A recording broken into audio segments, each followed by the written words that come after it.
É uma alegria estar com vocês aqui nessa noite, poder repartir um pouquinho daquilo que Deus tem falado ao meu coração. Eu quero, então, repartir com você. O tema da nossa mensagem é construindo uma vida bem-sucedida.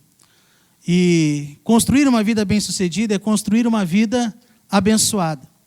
E é extremamente importante nós iniciarmos essa parte da noite, deste culto aqui, definindo o que é ser bem-sucedido. E eu entendo que bem-sucedido é aquela pessoa que se realiza na sua vida. Pessoa realizada. É uma pessoa que ela compreende o propósito de Deus para a sua vida e ela tem o sentimento de que está dentro do propósito de Deus para a vida dela, então ela segue na direção do rumo que Deus tem para a sua vida e ela se sente então com a sua vida realizada. Essa pessoa, ela sabe qual é o seu propósito, então ela vai palmilhando, aproveitando cada momento da vida e desfrutando do propósito divino para a vida dela. Então essa vida satisfeita não tem a ver com quanto nós ganhamos, não tem a ver com o nível social que nós temos. Essa satisfação, essa vida, essa construção que nós estamos falando aqui de uma vida bem-sucedida, tem a ver com seguir o propósito, tem a ver com viver tudo aquilo que Deus tem para a nossa vida e entender que eu e você somos bem-sucedidos por aquilo que nós realizamos na nossa vida. Então o importante é você e eu entendermos que a vida bem-sucedida não está ligada com as nossas finanças, mas sim com a qualidade de vida que nós temos. Está ligado com a qualidade de vida que nós temos. É o prazer que nós temos em viver a vida e, ao viver a vida, cumprir os desígnios do nosso Deus. Portanto, para a gente construir uma vida bem-sucedida, nós temos que, em primeiro lugar, definir o nosso projeto de vida. Defina o seu projeto de vida. É muito importante aqui nessa noite você compreender isso. Você precisa saber e fazer um projeto para a sua vida. O que é um projeto de vida? O projeto de vida é uma direção que você estabelece como pessoa. É uma direção que você coloca para a sua vida, para a sua existência. E esse propósito, essa direção, esse projeto de vida, ele tem como base as nossas aspirações, tem como base as nossas crenças, tem como base os nossos desejos. Ou seja, o projeto de vida é a visualização antecipada da vida que nós desejamos. Você compreendeu isso? É muito importante entender isso aqui. Projeto de vida é a visualização antecipada da vida que nós desejamos. Então, antecipadamente você visualiza, você antecipa onde você quer, o que você deseja para o seu futuro. Isso é um projeto de vida. Projeto de vida pode ser comparado ao mapa que vai conduzir você ao tesouro da sua vida, aos resultados que você deseja. E quando eu pensava sobre esse tema, sobre esse assunto, um personagem da palavra de Deus que surgiu no meu coração e que veio em minha mente foi a do filho pródigo. Eu gostaria então nessa noite de explorar um pouquinho a vida desse filho pródigo. E a história bíblica, muitos de vocês talvez aqui conheçam, ele foi um filho que chegou para o seu pai e disse: pai, eu quero a minha herança antecipada. Pai, eu quero a minha herança que eu tenho de direito. Eu sei que o senhor não morreu ainda, eu sei que o senhor está bem vivo, mas eu quero a minha parte. E o pai, então, com muita dor no coração, ele pega e reparte a herança entre os dois filhos. E esse filho, então, ele pega essa herança e sai por aí gastando, fica sem nada. O fim deste menino, deste jovem, parece ser um fim trágico, terrível. Ele chega a ter que trabalhar com uma das áreas mais porcas e miseráveis que existia naquela época, que era cuidar de porcos. Chegou ao ponto de padecer de fome, de ter que comer as porcarias que os próprios porcos comiam. Mas este não foi o final da história. Esse não foi o final para este jovem. Por quê? Porque este mesmo jovem, ele faz um projeto para a sua vida. Ele olha para a sua vida, para o momento que ele está vivendo, ele visualiza antecipadamente a vida que ele deseja viver. Quando ele está no fundo do poço, quando ele está no pior momento da sua vida, ele olha para dentro dele, ele olha para dentro de si, e ele percebe que existe uma esperança para a vida dele. E ele então visualiza antecipadamente algo. Veja comigo o que o texto de Lucas, capítulo 15 e verso 17, nos ensina. O texto diz assim: e tornando em si, disse: quantos jornaleiros do meu pai têm abundância de pão, e eu aqui pereço de fome. O verso 18 diz: levantar-me-ei e irei ter com meu pai, e dir-lhe-ei: Pai, pequei contra o céu e perante ti.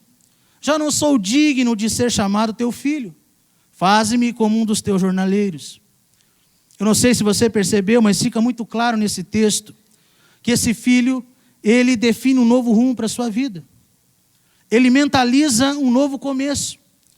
Ele mentaliza um novo projeto para a sua vida.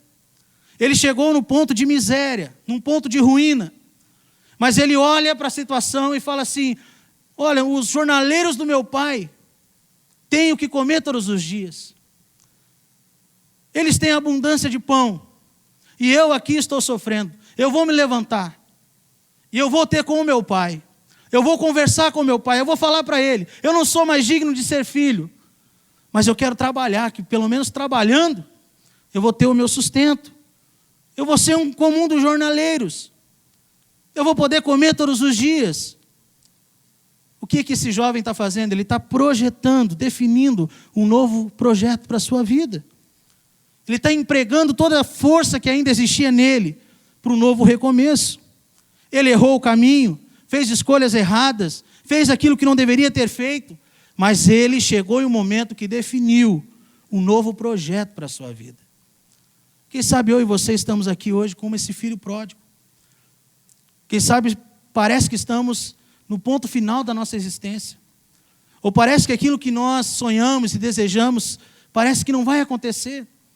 Quem sabe você hoje precisa refazer o seu projeto de vida.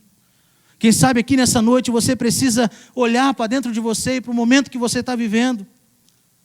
Quem sabe é você que se encaixa nessa história. Quem sabe você entrou num curso que você não deveria ter entrado. Quem sabe você está fazendo uma faculdade que você está vendo que não vai dar em nada na sua vida. Quem sabe você mudou de emprego e está pior do que o emprego antigo que você tinha. Eu não sei, mas eu sei que você pode ter novos projetos na sua vida. E projetos abençoados por Deus. Mesmo que os seus projetos agora estejam fracassando. Eu sei que Deus tem poder de dar vida a novos projetos. Mas você tem que querer fazer novos projetos para a sua vida. Então nós temos que compreender, o projeto de vida concentra-se nas possibilidades futuras e não nos erros do passado. Isso é muito importante. Isso é muito importante você guardar no seu coração. O projeto de vida, ele se concentra nas possibilidades futuras. Qual é a grande dificuldade que nós temos hoje? Muitas pessoas estão paradas no tempo porque falharam, porque erraram, porque escolheram um caminho errado. Só que elas não veem as possibilidades futuras, as coisas novas que Deus tem, os projetos novos que você pode adquirir. Então não tem a ver com o erro, tem que ver com o seu futuro, tem que ver com a sua disponibilidade para ver as possibilidades futuras de Deus para a sua vida. O filho pródigo, ele visualizou esse futuro. Ele levantou e foi em direção de um novo propósito de vida. Mas então aqui eu preciso entender com vocês como que nós podemos definir o nosso projeto de vida. E para definir o nosso projeto de vida, primeiro nós temos que saber qual o seu estado atual. Qual o momento você está vivendo? Eu e você temos que pensar quais são os resultados da nossa vida. Porque não tem como nós termos novos projetos fazendo as mesmas coisas. Nós precisamos ver os resultados. O que nós temos feito atualmente, que tem bloqueado eu e você de irmos além, de crescermos, de amadurecermos. Quem é você hoje? Você conseguiria se definir hoje como pessoa? Quem você é? Você conseguiria retratar as suas crenças, aquilo que está arraigado no seu coração? Você conseguiria fazer uma lista das coisas que mais te alegram, que mais te entristecem? As coisas que te trazem à tona pensamentos que são bons e também pensamentos que são ruins? Tudo isso é você pensar na sua vida atual. E ao pensar na sua vida atual, fazer essa análise, você vai conseguir então dar um pontapé na sua vida, continuar adiante. Quais são os comportamentos mais agradáveis e os comportamentos que você deveria lançar fora, que estão atrapalhando você? Qual a qualidade da sua mão de obra no seu trabalho hoje? Porque às vezes a gente fala assim, eu quero crescer no meu serviço, eu quero crescer no meu trabalho, eu quero ser um profissional melhor, mas continua fazendo as mesmas coisas que fazia antes. É muito importante nós fazermos esses levantamentos para definirmos onde nós estamos.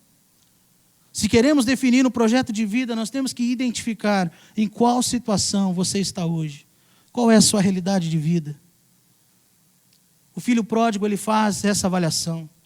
Olha comigo no verso aí 17 de Lucas capítulo 15, quando ele diz assim, e tornando em si disse, quantos jornaleiros de meu pai têm abundância de pão, e eu aqui pereço fome. Ele olha para dentro dele, ele vê a situação que ele está. Ele olha para a sua situação e fala assim, quantos dos jornaleiros do meu pai têm abundância de pão? Então ele faz uma reflexão do momento que ele está vivendo. Ele começa a observar a vida dele. Mas não basta apenas nós definirmos onde nós estamos atualmente. Para nós construirmos uma vida bem-sucedida, nós temos que visualizar o estado desejado. Então você faz uma análise de quem você é no momento, do que você está fazendo, e você então visualiza o estado desejado. Onde eu quero chegar? O meu sonho é aquele. O propósito de Deus para a minha vida é aquele. Então você trabalha em cima disso. Então a pergunta aqui é onde você quer chegar? E para você chegar em algum lugar, você tem que sair de algum lugar. Você vai precisar se mover. Então um grande desafio aqui é você visualizar as possibilidades futuras.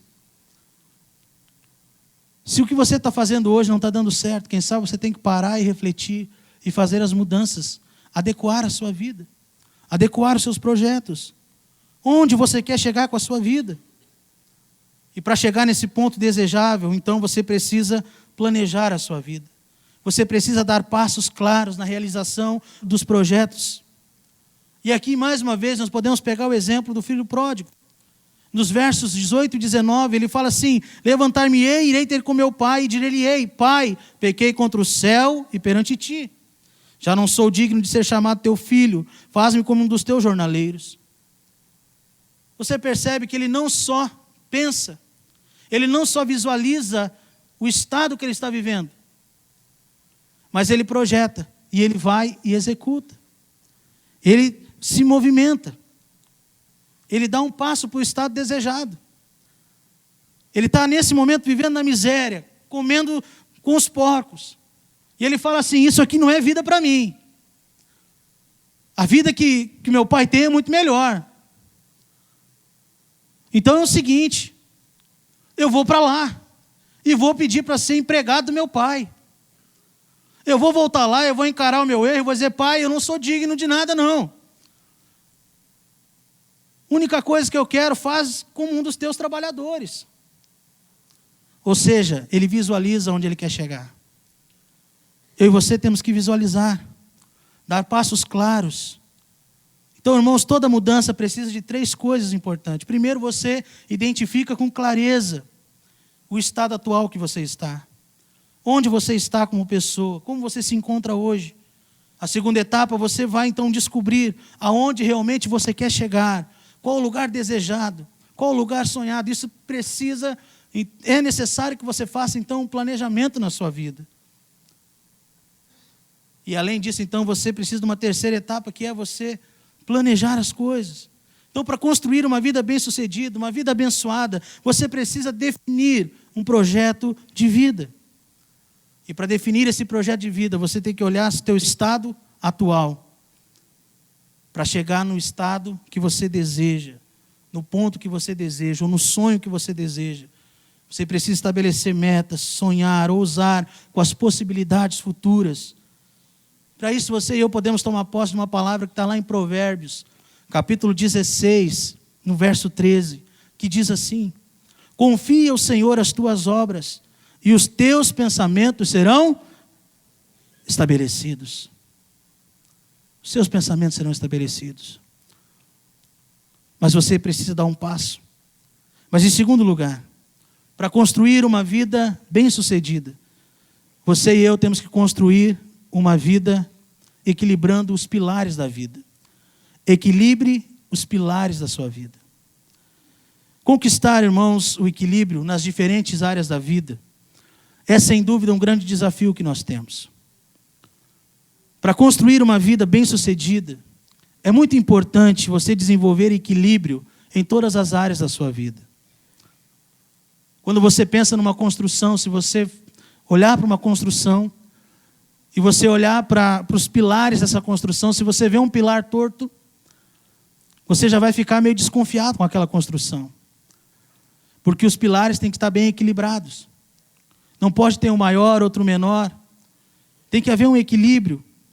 E para construir uma vida bem-sucedida, também tem que haver equilíbrio nos pilares da vida. É muito comum as pessoas levarem a vida de forma desequilibradas. Elas sacrificam algumas áreas da vida para obter sucesso em outras áreas. Por exemplo, às vezes a pessoa sacrifica tanto para ganhar muito dinheiro, ficar rica, bem conhecida, para se sentir realizada com o dinheiro. E ela muitas vezes esquece da família.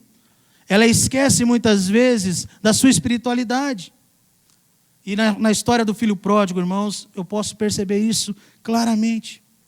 Ver como ele viveu uma vida desequilibrada. Como ele não cuidou dos pilares da sua vida.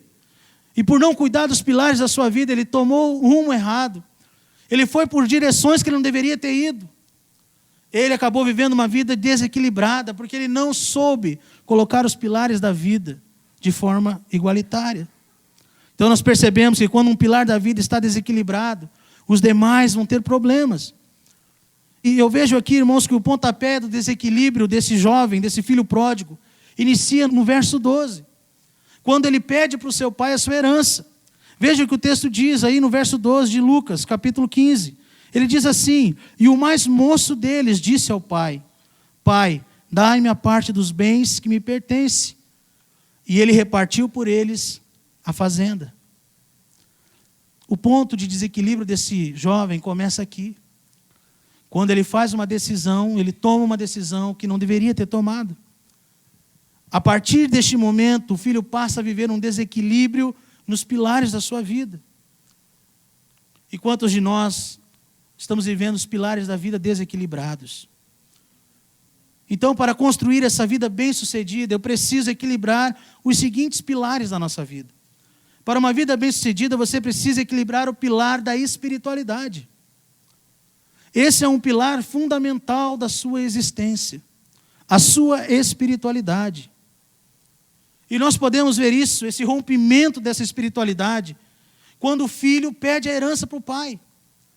Quando nós olhamos para essa parábola, nós podemos perceber que claramente, quando Jesus conta essa parábola, ele está falando que Deus é o pai. E esse filho então rompe com o pai. Ele tira a ligação que ele tem com o pai quando ele pede a sua herança. É como se estivesse matando aquele relacionamento. E para nós hoje aqui é como se nós não cuidássemos desse pilar. E por não cuidarmos desse pilar, o nosso relacionamento, a nossa espiritualidade, ela fica vazia. Olha o que o texto diz novamente em Lucas capítulo 15, no verso 12. E o mais moço deles disse ao pai: Pai, dai-me a minha parte dos bens que me pertence. E ele repartiu por eles a fazenda. Não se pode pedir a herança antes do tempo. Mas esse jovem não só pede a herança, como ele vai para longe do pai. Ele não só pega a sua parte, como ele some da presença do pai.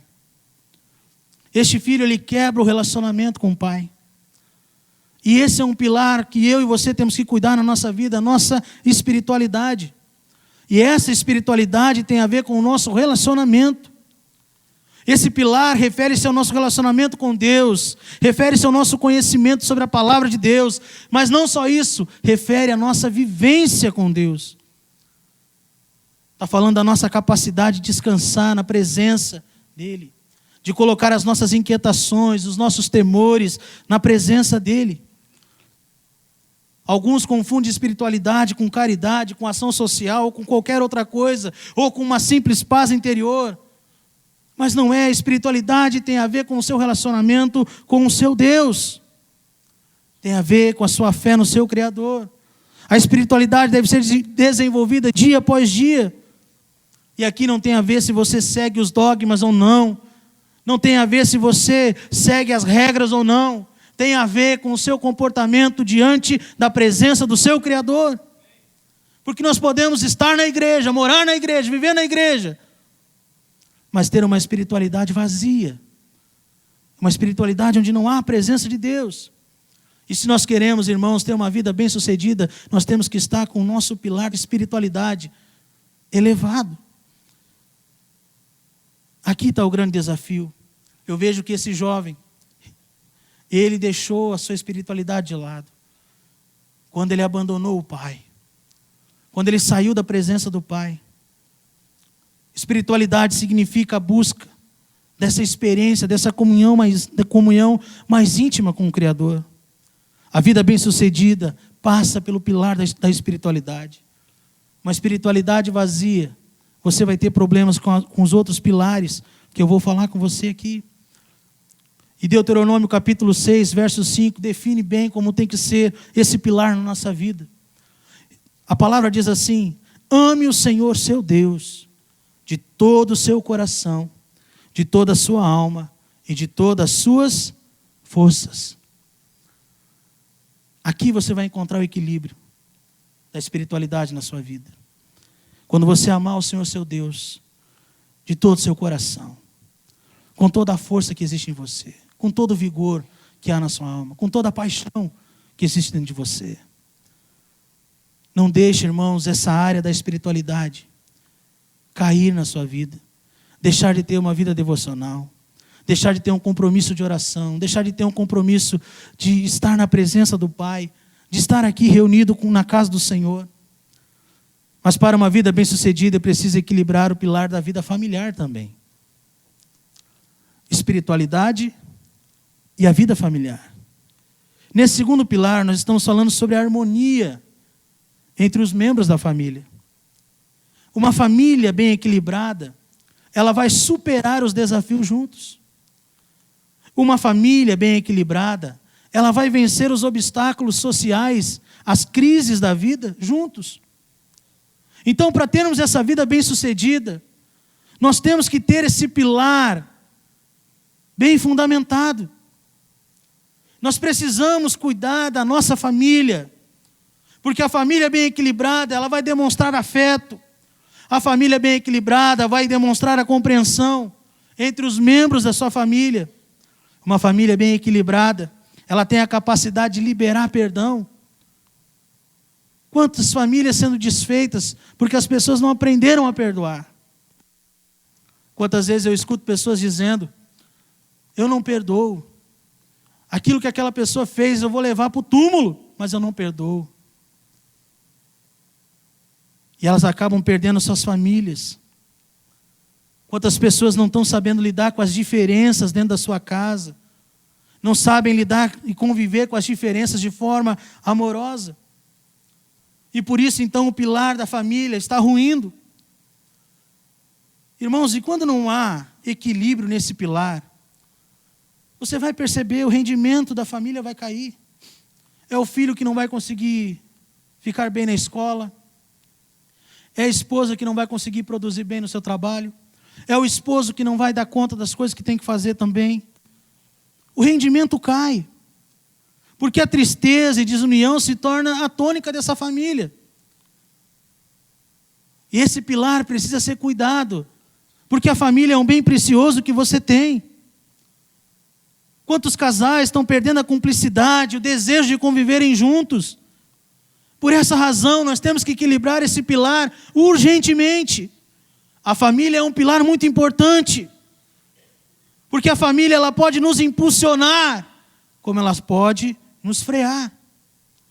A família ela pode nos levar a desejar coisas maiores, mas também pode levar eu e você a sucumbir diante das crises. A família ela pode nos animar ou ela pode nos entristecer. Então, construir uma vida bem-sucedida depende do equilíbrio familiar. Como está o seu casamento? Como está o relacionamento na sua casa? Às vezes você fala assim: eu estou muito bem com Deus. Estou vivendo um momento lindo com Jesus. mas dentro da sua casa está um caos. Seus relacionamentos familiares estão destruídos. Eu vejo na história do filho pródigo que ele criou uma instabilidade na família. Ele não foi equilibrado emocionalmente. E ele gerou uma crise de ciúmes no irmão mais velho. Olha o que o texto está nos falando aqui, em Lucas capítulo 15, no verso 25 ao 28, ele diz assim: e o seu filho mais velho estava no campo. E quando veio e chegou perto da casa, ouviu as músicas e as danças. E chamando um dos servos, perguntou-lhe o que era aquilo. E ele lhe disse: veio teu irmão e teu pai matou o bezerro cevado, porque o recebeu são e salvo. Mas ele se indignou e não queria entrar. Aqui existe um desequilíbrio dentro da família. O irmão pede a herança, vai embora, agora volta. E o pai recebe ele como se ele nunca tivesse ido embora. Recebe ele com toda a honraria. Está feliz porque esse filho que parecia estar morto, na verdade não está morto, está bem vivo. Mas esse outro filho aqui está enciumado.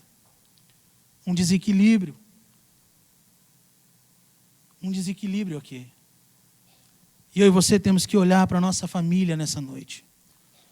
E verificar se esse pilar da nossa vida não está desequilibrado. Se não precisa de um conserto. Quem sabe um conserto entre pai e filho. Um conserto entre mãe e filha. Quem sabe um conserto entre parte da família. Eu não sei, mas o Espírito Santo está falando ao seu coração. Quantas vezes nós tratamos os de fora tão bem, mas negligenciamos aqueles que estão conosco. Negligenciamos aqueles que moram no mesmo teto que nós. Quantas vezes eu e você fazemos tantos sacrifícios pelos amigos, pelos parentes, por pessoas que muitas vezes nem fazem parte do nosso vínculo ou do nosso convívio mais íntimo. E nós desprezamos aqueles que estão do nosso lado. Tratamos com grosseria, tratamos com desrespeito. Tudo isso gera desequilíbrio na família. Isso afeta diretamente essa vida bem-sucedida que eu e você precisamos ter e que nós desejamos ter. A família é um pilar importante para o seu sucesso pessoal. Você tem que entender isso. Você, filho, tem que compreender o seu sucesso, a sua vida bem-sucedida depende do seu relacionamento com Deus, mas também depende do seu relacionamento com a sua família. Mas para uma vida bem-sucedida, eu também preciso equilibrar a minha vida financeira. É muito interessante a forma que nós lidamos com as nossas finanças. Vida financeira, ela precisa ser bem equilibrada, porque ela é um sinal de organização. Mas, por outro lado, ela pode ser um sinal de descontrole da sua vida. Pode ser um sinal de que nós não estamos sendo coerentes com aquilo que nós ganhamos. A vida financeira saudável precisa levar em consideração aquilo que nós ganhamos e aquilo que nós gastamos. Se nós gastamos mais do que ganhamos, alguma coisa está errada. Há um desequilíbrio. E se há um desequilíbrio nessa área, provavelmente você tem um desequilíbrio na sua área espiritual e você também vai ter um desequilíbrio na sua área familiar. Porque essas coisas estão ligadas. Então eu e você temos que compreender o quanto nós ganhamos e o quanto nós gastamos. E eu vejo isso aqui, esse desequilíbrio também na vida desse filho pródigo. Olha o que o texto de Lucas capítulo 15, verso 13 e 14 diz: e poucos dias depois, o filho mais novo, ajuntando tudo, partiu para uma terra longínqua. E ali desperdiçou os seus bens, vivendo dissolutamente. E havendo ele gastado tudo, houve naquela terra uma grande fome e começou a passar necessidade. Aqui eu e você temos um péssimo exemplo de um homem desequilibrado. Um jovem que pegou tudo que tinha da sua herança e torrou. Não pensou no futuro. Não pensou no dia de amanhã. Gastou mais do que tinha. Não fez nenhuma reserva. Não economizou. E quantos de nós estamos vivendo dessa forma? Estamos gastando tudo que nós ganhamos. E às vezes, por gastar tudo que nós ganhamos, acabamos não sendo fiéis a Deus. Começamos a deixar Deus de lado na nossa vida financeira. Começamos a não nos comprometer com Deus naquilo que é o propósito de Deus, que eu e você sejamos fiéis a Ele, até mesmo com as nossas finanças. E por gastar mais do que nós ganhamos, muitas vezes nós nos tornamos devedores de pessoas. Nos tornamos pessoas endividadas, desequilibradas nessa área. Nos tornamos consumidores desenfreados. Não pensamos e não fazemos cálculo. E depois jogamos na conta de Deus. E depois culpamos Deus porque os resultados que nós esperávamos não estão acontecendo. Quando na verdade, eu e você precisamos ser honestos com nós mesmos. Precisamos pensar, será que a nossa vida financeira não está desequilibrada? Será que nós não estamos vivendo fora do nosso orçamento? Será que nós não estamos vivendo endividado porque nós não estamos percebendo que o inimigo tem usado essa área para nos enfraquecer? Porque você sabe, se você estiver endividado, se você estiver ganhando menos do que você gasta, você vai ter dificuldade para trabalhar. Porque você vai ficar preocupado, porque você tem aquela dívida para pagar. Mas o pior, você começa a ter conflito dentro de casa, porque você fica tão preocupado em ter dinheiro para pagar as contas, que você esquece os relacionamentos. E aqui entra aquela questão da pessoa trabalhar e não dar atenção para a sua família. O grande perigo nessa área financeira é nós fazermos do dinheiro um Deus. E o texto de 1 Timóteo capítulo 6, verso 9, nos adverte sobre essa questão. Desse desejo desenfreado que muitas vezes nós temos pelo dinheiro, do prazer ao dinheiro, que traz raiz de todos os maus. O texto diz assim: os que querem ficar ricos caem em tentação e em armadilhas e em muitos desejos descontrolados, desequilibrados e nocivos, que levam os homens a mergulharem na ruína e na destruição. Pois o amor ao dinheiro é a raiz de todos os males.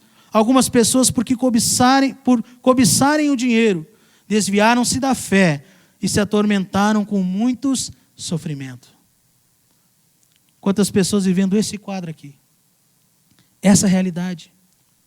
Vivendo a vida financeira descontrolada, desequilibrada.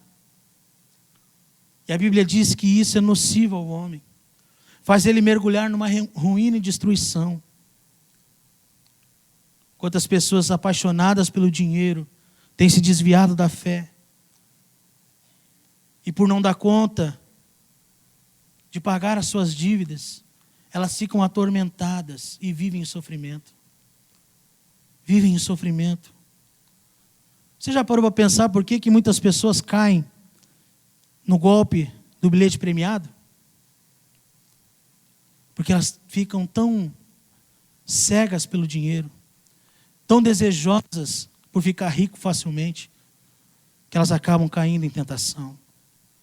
Por que os nossos jovens e adolescentes são tão facilmente atraídos para se tornarem aviãozinho do tráfico, qualquer coisa parecida? Porque o dinheiro é fácil, enriquece fácil. Mas a Bíblia está dizendo para mim e para você que o amor ao dinheiro é a raiz de todo mal e gera desequilíbrio se não for bem fundamentado esse pilar da nossa vida.